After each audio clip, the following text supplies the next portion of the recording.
தூணிலும் இருப்பார், துரும்பிலும் இருப்பார். அவர்தான் புரட்சி தலைவர். அருமையான நாள் சொல்றது காரணம், ஒரே ஒரு வாட்டி தான் நான் புரட்சி தலைவர்களை நேரில் பார்த்துருக்கேன். எங்கன்னா சோலா ஹோட்டலில் ஷூட்டிங், தேங்காய் சீனிவாசன் அவர்கள். நான் அப்போ ஸ்கூல் படிக்கிறேன்.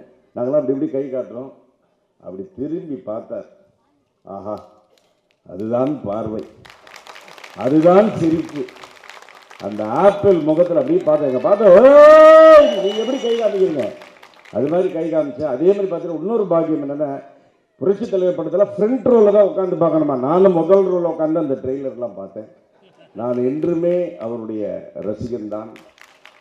அவரை பற்றி நான் ஒரு சிலர் சொல்லி கேள்வி, எல்லாருமே சொல்லுவாங்க சினிமாவில். அதில் ஒரு முறை பி. வாசு இருக்கார் இல்லை, டைரக்டர் பி.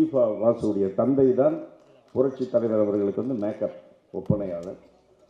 ஒரு பீதாம்பரம் அவர்கள் ஒரு வாட்டி வீட்டுக்கு போய் சாப்பிட்டுட்டு இருக்கும்போது, என்னப்பா அப்படின்னு நான் சொன்னப்பா, நீங்களாம் வந்து புரட்சி தலைவர் கூட நிறைய மேக்கப்லாம் போட்டு இது பண்ணியிருப்பீங்க, அவர் எக்ஸ்பீரியன்ஸ்லாம் சொல்லுங்கள். உலக நடிகர்களிலே ஒரு முக்கியமான ஒரு குணாதிசயத்தை பீதாம்பரம் அவர்கள் சொன்னார்.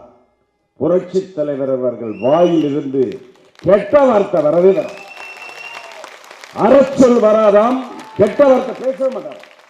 பீதாம்பரம் அவர்கள் சொன்னார், ஒரு மனிதன் அப்படி வாழ்ந்தாலே அவன் மனிதன் அல்ல, கடவுள். புரட்சி தலைவர் கடவுள்.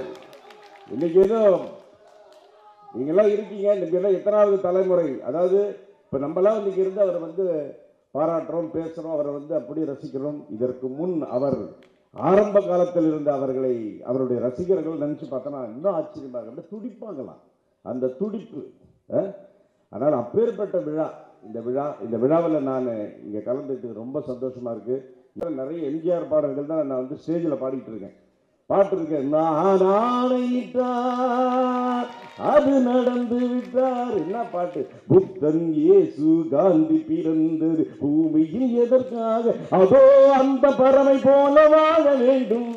என்ன பாட்டு, என்னென்ன படங்கள், அவ்வளவு, அதாவது எனர்ஜி, மக்களுக்கு வந்து எனர்ஜி கொடுத்த ஒரு மாபெரும் தலைவன் சொன்னா புரட்சி தலைவர் தவிர வேறு யாருமே இல்லை. ஸோ அவர்கள் காலத்தில் நாம் வாழணும்னா கூட அவர்கள் வந்து நினைச்சு வாழ்ந்துட்டு இருக்கோம். அவர் கடவுளாகத்தான் இருக்கிறார். அதாவது தமிழ்நாட்டில் இருக்கிற எல்லா ஹீரோக்களுமே புரட்சி தலைவர் அவர்களுக்கு மாபெரும் ரசிகர்கள் தான். அதாவது மக்களை வந்து நினைச்சு வாழும் மனிதர்கள் இந்த நாட்டில் ரொம்ப கம்மிங்க. மக்களை நினைத்து வாழ்ந்த மாபெரும் நடிகர் புரட்சி தலைவர் எம்ஜிஆர் மட்டும்தான். அவ்வளவு அற்புதமான மனிதர். அவருடைய காலத்திலே நாங்கள் வாழவில்லை என்றாலும் இது போன்ற நிகழ்வுகளிலே நாங்கள் கலந்து கொண்டு உங்களை போன்றவர்கள் எங்களுக்கு கரவூசி தட்டும் போது அவர் காலத்தில் வாழ்ந்த ஒரு நினைப்பு எங்களுக்கு வருகிறது.